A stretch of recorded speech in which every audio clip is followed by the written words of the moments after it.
ভেনেজুয়েলার রাজধানী কারাকাসে অভিযান চালিয়ে প্রেসিডেন্ট নিকোলাস মাদুরাকে তুলে আনা, তার স্ত্রী সহকারে এবং মার্কিন আদালতে বিচার করা, এটা নিয়ে কিন্তু এই বিশ্বের যে অর্ডারটা আছে, যে এটা ইন্টারন্যাশনাল ল, এটা আসলে উলটপালট হয়ে গিয়েছে। এখন আসলে কেউ কাউকে আর মানতেছে না এবং ছোট দেশগুলো খুবই চিন্তায় আছে। এবং এই যে এই ভেনেজুয়েলায় আক্রমণ, এটা কিন্তু একদিনে হয়নি। হয়তো এটা জো বাইডেনের আমলে গৃহীত হয়েছে এবং সেটা হয়তো ডোনাল্ড ট্রাম্প প্রয়োগ করেছেন।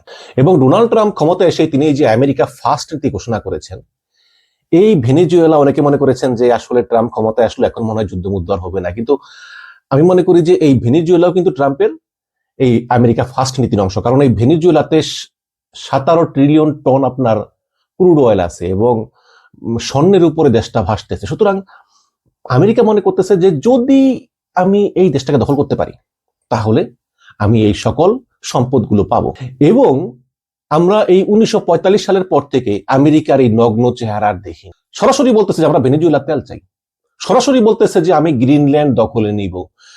গ্রিনল্যান্ড হচ্ছে স্বাধীন ডেনমার্কের একটি টেরিটরি এবং ডেনমার্ক হচ্ছে ন্যাটো জোটের অংশ এবং আমেরিকার বন্ধু রাষ্ট্র। সেখানে ট্রাম্প বলতেছেন আমরা শক্তি প্রয়োগ করে গ্রিনল্যান্ড দখল নিয়ে নিব। আজকে হোয়াইট হাউস থেকে লিখিত অফিসিয়াল স্টেটমেন্ট আসতেছে এবং ডেনমার্ক বলতেছে যে আমাদের ক্ষমতা নাই, আমাদের ক্ষমতা নাই গ্রিনল্যান্ডকে বাঁচিয়ে রাখা, কিন্তু তাহলে ন্যাটো থাকবে না। নর্থ আটলান্টিক ট্রিটি অর্গানাইজেশন, একটি দেশ আক্রান্ত হলে আরেকটি দেশ ছাপিয়ে পড়বে, সেই ইউরোপের দেশগুলো এবং আমেরিকা সহ, সেই ন্যাটো থাকবে না। তাহলে আমরা এমন এক আমেরিকার সম্মুখীন হচ্ছি যে আমেরিকার প্রেসিডেন্টের চক্ষু লজ্জাটাও নেই, তিনি সরাসরি আক্রমণ করেন। আমরা সেই দ্বিতীয় বিশ্বযুদ্ধের সময় যেমন হিরোশিমাতে বোমা ফেলেছিল, তারপর থেকে আমেরিকা মোটামুটি সভ্য হয়েছিল যদি কোনো দেশের প্রাকৃতিক সম্পদের উপর লোভ হয়, তাহলে ওই দেশে ডিপ স্টেটকে ব্যবহার করে একটা এন্টি গভর্নমেন্ট সেন্টিমেন্ট তৈরি করে, এবং সেই সেন্টিমেন্টটা বাড়তে বাড়তে বাড়তে বাড়তে সরকারের বিরুদ্ধে বিশাল আন্দোলন শুরু হয়। আন্দোলন শুরু হলে সরকারের পতন হয়, এবং সরকারের পতন হলে তারপর নতুন সরকার আসলে সেই সরকারের সঙ্গে আলোচনা করে বিভিন্ন ডিল করে আর কি, যেটা এখন আমরা ইরানে দেখতে পাচ্ছি।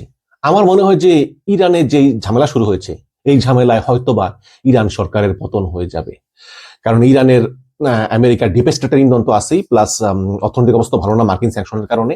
আমার মনে হয় যে আয়াতুল্লাহ আলী খামেনি হয়তোবা এই যাত্রায় টিকতে পারবে না, হয়তোবা তিনি রাশিয়া চলে যাবেন ইত্যাদি। তারপর যে সরকার আসবে, সেই সরকারটা অবশ্যই আমেরিকা ইসরায়েলে অনুগত হবে। এইভাবে আমেরিকা করে, কিন্তু এখন আর আমেরিকা কোনো রাগঢাক রাখে না। আমেরিকা কথা হচ্ছে যে না, এই ডিপ স্টেট লাগিয়ে এন্টি গভর্নমেন্ট সেন্টিমেন্ট তৈরি করে তারপর সরকার পালিয়ে গেল, নতুন সরকার সঙ্গে এত কিছু দরকার নেই। এখন ডাইরেক্ট ডেল্টা বাহিনী পাঠিয়ে প্রেসিডেন্টকে উঠিয়ে এনে নিয়ে আসলো আমেরিকা, এবং বলতেছে যে ভেনেজুয়েলাতে এখন আপাতত কোনো নির্বাচনের দরকার নেই, আপাতত এই ভাইস প্রেসিডেন্ট ডেলসি রদ্রিগেজই থাকুক। তার মানে হচ্ছে যে একটা চুক্তি হয়ে গিয়েছে আমেরিকার সঙ্গে। ট্রাম্প চায় টাকা। এই যে ট্রাম্প বলতেছে মাদুরা ড্রাগ ডিলার, সেই বিচার হবে, কিছু না। আজকে ভেনেজুয়েলা সব ডিল সাইন করুক, কিছুদিন পরেই দেখবেন মাদুরাকে আবার ফিরিয়ে দিয়ে আসবে। তো এই হচ্ছে গিয়ে ট্রাম্পের অবস্থা। ট্রাম্প শুধু এই ভেনেজুয়েলাতে আক্রমণ করেই কিন্তু ক্ষান্ত হয়নি, এবং ভেনেজুয়েলাতে যুদ্ধ এখনো শেষ হয়েছে বলে ধরা যাবে না। ভেনেজুয়েলাতে আবার আক্রমণ হবে কি হবে না নির্ভর করে যে ভেনেজুয়েলা আসলে মার্কিন তেল কোম্পানিগুলোকে অ্যালাউ করে কিনা ওই ভেনেজুয়েলাতে গিয়ে তেল উত্তোলনের জন্য। আমেরিকা বিশাল তেল নিয়ে যাবে, ভেনেজুয়েলাকেও থোড়া থোড়া থোড়া কিছু দিবে, পয়সা পাতি দিবে। এভাবেই আমেরিকা চায় যে সম্পূর্ণ ভেনেজুয়েলার যে মিনারেল রিসোর্স গুলো, এগুলো কবজায় নিতে। এবং শুধু তাই না, ট্রাম্প আরো 3টে দেশকে হুমকি দিয়ে রেখেছে: কিউবা, কলম্বিয়া, মেক্সিকো। এবং ট্রাম্প আরো বলতেছে যে এই ভেনেজুয়েলায় হামলা চালিয়ে নিকোলাস মাদুরাকে গ্রেপ্তার করে নিয়ে আমি আসলে কিউবাকে শিক্ষা দিলাম। কারণ আমেরিকার একদম কাছের দেশ কিউবা, ফ্লোরিডা থেকে দেখা যায়। এত কাছের দেশ কিউবা একটি সোশ্যালিস্ট কান্ট্রি, আমেরিকার শত্রু। সুতরাং তাদেরকে আর মেনে নেওয়া হবে না, তাদেরকে শিক্ষা দিতেই মূলত এই ভেনেজুয়েলাকে আক্রমণ। কারণ ভেনেজুয়েলা থেকে তেল, সম্পদ, রিসোর্স, বিভিন্ন সব জিনিস কিউবাতে যাওয়া। আপনারা জানেন যে নিকোলাস মাদুরার 32 জন কিউবান দেহরক্ষী ছিল, তিনি কিউবা থেকে দেহরক্ষী এনেছেন, দীর্ঘদেহী, সুঠাম এবং খুব ট্রেনিং প্রাপ্ত। এই 32 জনই মারা গেছে মাদুরাকে যখন উঠিয়ে আনা হয় তখন। এই কিউবানরা কিন্তু বেইমানি করেনি, তারা কিন্তু মাদুরার জন্য শেষ পর্যন্ত জীবন দিয়ে তারা চেষ্টা করছে মাদুরাকে সেভ করার জন্য। বাট ওই ভেনেজুয়েলার দেহরক্ষী যারা সেকেন্ড লেয়ারে ছিল, তারা পালিয়ে গেছে। আর মেক্সিকো থেকে ড্রাগ আসে, সত্য, মেক্সিকো থেকে আসলে ড্রাগ আমেরিকাতে আসে। আর কলম্বিয়া থেকেও নাকি ড্রাগ আসে, কলম্বিয়ার প্রেসিডেন্টকে হুমকি দিয়েছেন যে কলম্বিয়ার প্রেসিডেন্ট নাকি নিজেই ড্রাগ ডিলার। তো এরপর তিনি আরেকটা কথা বলছেন, এটা হচ্ছে যে ভারতের বিরুদ্ধে তিনি কথা বলেছেন। গত পরশুদিন সংবাদ সম্মেলনে মার্কিন সিনেটর লিন্ডজে গ্রাহামের সঙ্গে ট্রাম্পের অনেক আলোচনা হয়েছে, সেখান থেকে বের হয়ে দুইজন সাংবাদিকদের ফেস করেছেন যে কি কি নিয়ে আলোচনা হবে। তখন হঠাৎ করে লিন্ডজে গ্রাহাম ভারতের কথা তোলেননি। ট্রাম্প নিজেই বলতেছেন যে মোদি জানে যে আমাকে তার খুশি করা দরকার। We have 85 co-sponsors to give this president. It's hurting Russia very bad. The sanctions. Oh, yeah. So this bill would allow. And India also is below. Yes, sir. So he put a 25% tariff on India for buying Russian oil. I was at the Indian ambassador's house about a month ago, and all he wanted to talk about is how they're buying less Russian oil. Would you tell the president to relieve the tariff? This stuff works. So I'm hoping we'll bring the bill up, and it's from 0 to 500. He picks the number. Nobody else does. But if you're buying cheap Russian oil, keeping Putin's war machine going, we're trying to give the president the ability to make that a hard choice by tariff. And after Well, this, they wanted to make me happy, basically. He wanted to. Modi's a very good man. Yes. He's a good guy. He knew I was not happy, and it was important to make me happy. They do trade, Yeah. and we can raise tariffs on them very quickly, and it would be people are very afraid bad of that.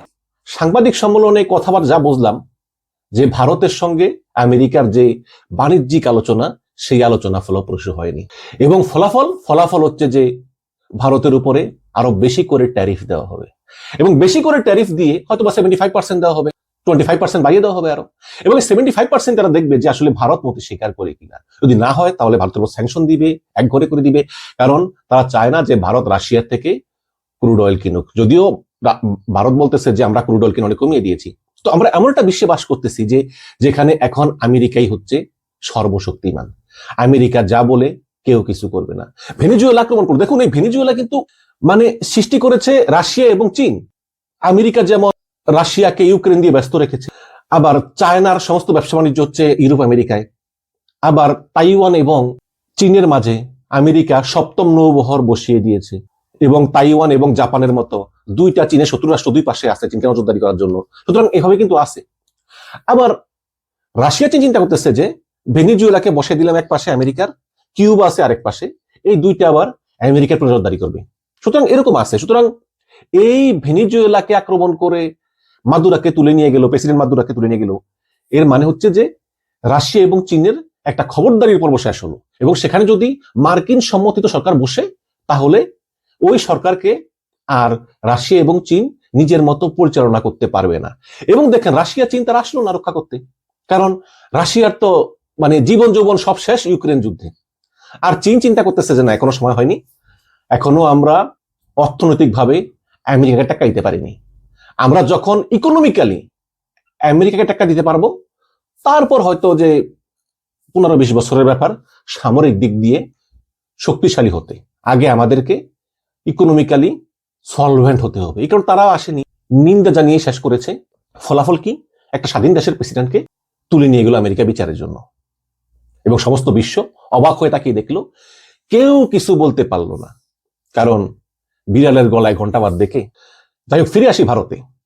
তো আপনারা শুনলেন যে সাংবাদিক সম্মেলনে মার্কিন senator লিন্ডজে Graham তিনি যখন কথা বলতেছিলেন, তার সামনে ট্রাম্প বলেছেন যে মোদি জানে আমাকে তার খুশি করা উচিত, কিন্তু মোদি আমাকে খুশি করেনি, এবং ইন্ডিয়ার উপরেও ট্যারিফ ঘোষণা করা হবে। এখন প্রশ্ন যে ইন্ডিয়া কি করবে? দেখুন, আমরা ভারতের সমালোচনা অনেক করি, যুক্তিসঙ্গত সমালোচনাই করি, কিন্তু এটাও তো সত্য যে নরেন্দ্র মোদী বা সরকার তার নিজের দেশের ভালোর জন্য করে, টাকা পয়সা চুরি করে না আমাদের বাংলাদেশের মতো, বা পাচারও করে না, বা দুর্নীতি করে। আমেরিকা যে ভারতের ডেইরি বাজারে ঢুকতে চায়, কৃষি বাজারে, সেটা ভারত অ্যালাউ করে না, কারণ এতে ভারতের কৃষকরা ক্ষতিগ্রস্ত হবে। তখন ভারতের কৃষকদের আমেরিকার কৃষকদের সঙ্গে কম্পিটিশন করতে হবে, যেটা নরেন্দ্র মোদী চায় না, হুইচ ইজ অ্যাবসলিউটলি রাইট। তার জন্য ঠিক আছে, কিন্তু আমেরিকা হচ্ছে যে না, ওইটা ছাড়া আমরা কোনো বাণিজ্যিক চুক্তিতে যাব না। ফলাফল ভয়ঙ্কর ট্যারিফ, 75% ট্যারিফ, গার্মেন্টস গুলো বন্ধ হবে, সমস্ত ব্যবসা বাংলাদেশে পাকিস্তানে এসে পড়বে, এবং অন্যান্য আরো সমস্যা হবে।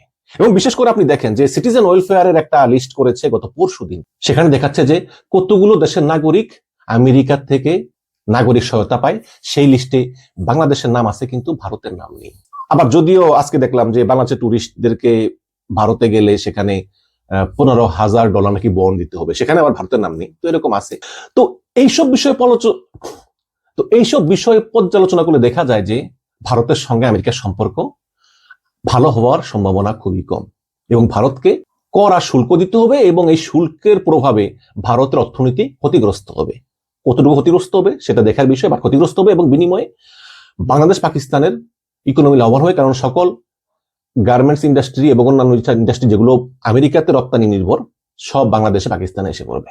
এবং এরপর এমন হতে পারে যদি তারপরেও ভারত সোজা না হয়, তাহলে ভারতকে একঘরে করা হবে, স্যাংশন দেওয়া হবে, এবং ভিসা ব্যবস্থা কড়াকড়ি করা হবে ইত্যাদি। এখন প্রশ্ন হচ্ছে যে ভারতের কি করার আছে? ভারতের আসলে তেমন কিছুই করার নাই। ভারত একটা জিনিস করতে পারতো, যে চীন এবং রাশিয়া, এই তিনটা দেশ, চীন, রাশিয়া, ভারত সরকার একটা অ্যালাই করতে পারতো। অ্যালাই করে বলতে পারতো যে হ্যাঁ দেখো, আমরা তিনজন আছি, তোমাকে শিক্ষা দেব, তুমি যা করতে আসো আসো, আমরা তোমাকে মানি না। কিন্তু চীনের সঙ্গে তো ভারতের এমনিতেই ডোকলাম নিয়ে ঝামেলা, তারপরে ভারতের অরুণাচল প্রদেশকে চীন নিজের বলে দাবি করে, তিব্বত নিয়ে সমস্যা, এবং একাধিকবার সীমান্ত যুদ্ধ হয়েছে। পাকিস্তানের সঙ্গে চীনের যে আন্তরিকতা, এগুলো নিয়ে আসলে চীনের সঙ্গে সম্ভব না। আর রাশিয়ার সঙ্গে, রাশিয়া তো নিজেই ইউক্রেন নিয়ে শেষ, অর্থনীতি ধ্বংস, রাশিয়ার কোমর ভেঙে গেছে। এখন ভারত কি করবে? ভারতের পক্ষে আসলে তেমন কিছু করার নাই। বলতে পারে অনেকে, যেমন ওই যে কিছু উগ্রবাদী আছে না ভারতে, বলে যে হ্যাঁ আমেরিকাকে দেখিয়ে দেব। আবার এবার দেখলাম দুর্গাপূজায় ইউনুসকে অসুর বানিয়েছে অনেক পূজা মণ্ডপে, আবার ট্রাম্পকে অসুর বানিয়েছে কিছু পূজা মণ্ডপে। তো তারা বলে হ্যাঁ দেখিয়ে দেবো আমরা আমেরিকায় এসে। দেখিয়ে দেওয়া এত সহজ না। ভূরাজনীতি এমন দেখিয়ে দেওয়া চলে না। ওই যে গায়ের হিন্দুত্ববাদের জোরে বাংলাদেশ হাইকমিশন বন্ধ যাওয়া যায়, আমেরিকা যাওয়া যায় না। আজকে যদি ট্রাম্প রাগ হয়, ট্রাম্পের যে মাথা গরম, আজকে যদি ভারতে ফেসবুক বন্ধ করে দেয়, গুগল বন্ধ করে দেয়, ইউটিউব বন্ধ করে দেয়, ভারত শেষ হয়ে যাবে। মাইক্রোসফট বন্ধ করে দেয়, ভারত শেষ হয়ে যাবে। যদি ট্রাম্প একবার বলে কোম্পানিগুলোকে ভারতের সব লাইন বন্ধ করে দাও, না হলে আমি তোমাদেরকে ব্যবসা করতে দিব না, তাহলে ফেসবুক, ইউটিউব, গুগল, মাইক্রোসফট এরা বাধ্য হয়ে বন্ধ করে দেয়, একদম ভারত শেষ হয়ে যাবে। কাজেই আমেরিকার সঙ্গে যুদ্ধ মানিয়ে আপনি শুধু আমেরিকার বিরুদ্ধে যুদ্ধ করতেছেন না, আপনি ডলারের বিরুদ্ধে যুদ্ধ করতেছেন, আপনি টেকনোলজির বিরুদ্ধে যুদ্ধ করতেছেন, আপনি ওদের ডিপ স্টেটের বিরুদ্ধে যুদ্ধ করতেছেন, আপনি ওদের যে বিশ্ব ব্যবস্থা সাজিয়েছে তার বিরুদ্ধে যুদ্ধ করতেছেন, আপনি সবচেয়ে ক্ষমতা সম্পন্ন একটি পুঁজিবাদের বিরুদ্ধে যুদ্ধ করতেছেন। এত সহজ না। এখন ভারতের কাছে আসলে উপায় কি? একদিকে হচ্ছে যে যদি ট্রাম্পের কথা শুনে তাহলে তাদের কৃষকরা ক্ষতিগ্রস্ত হবে, আবার না শুনলেও বিপদ। তো আমার মনে হয় এই মুহূর্তে আসলে ভারতের তেমন কিছু করার নেই, কারণ এই গত কয় মাস ধরে কিন্তু প্রচুর বাণিজ্য আলোচনা হয়েছে, কিন্তু এখন পর্যন্ত যেহেতু কোনো ফলাফল আসেনি, তার মানে হচ্ছে ভারত অনড়, ভারত আমেরিকার এই প্রস্তাবে নতি স্বীকার করবে না, এবং ফলাফল অনুযায়ী ভারত উচ্চমানের ট্যারিফ ভোগ করবে।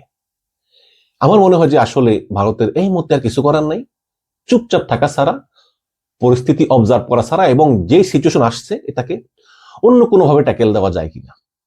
অবশ্যই যদি ভারতের সঙ্গে ট্রাম্পের বাণিজ্যিক চুক্তি ফলপ্রসূ না হয়, তাহলে ভারত আবার রাশিয়া থেকে তেল কিনা বাড়িয়ে দিবে, সেখান থেকে ইকোনমিক্যালি লাভবান হবে। যেমন রাশিয়া থেকে তেল কিনে আনলো ভারত, সেই তেল আবার গতকালকে ভারতের কাছ থেকে বাংলাদেশ কিনলো, 1,500 কোটি টাকার তেল কিনলো বাংলাদেশ গতকালকে। এমনিতেই সরকার মুখে মুখে ভারত বিরোধী, কিন্তু তলে তলে 1,500 কোটি টাকার তেল কিনলো ভারতের রাষ্ট্রায়ত্ত তেল কোম্পানি থেকে গতকালকে বাংলাদেশ কিনলো। তো এভাবে ওই রাশিয়া থেকে তেল কিনে পরিশোধন করে বিভিন্ন দেশে বিক্রি টিক্রি করতে পারে, এভাবে কিছুটা ক্ষতি পুষিয়ে নিতে পারে। বাট আলটিমেটলি আমেরিকার সঙ্গে যে ব্যবসা বাণিজ্য, আমেরিকার সঙ্গে যে সম্পর্ক ভারতের, যে ব্যবসা বাণিজ্য, এবং আপনি তো দেখেন যে গুগল, মাইক্রোসফটের সব বড় বড় বসগুলো ভারতীয়, প্রচুর ভারতীয় সেখানে কাজ করে, ব্যবসা বাণিজ্য অনেক ডিপ রিলেশনশিপ, এটার বিকল্প আসলে আর কোথাও পাবে না।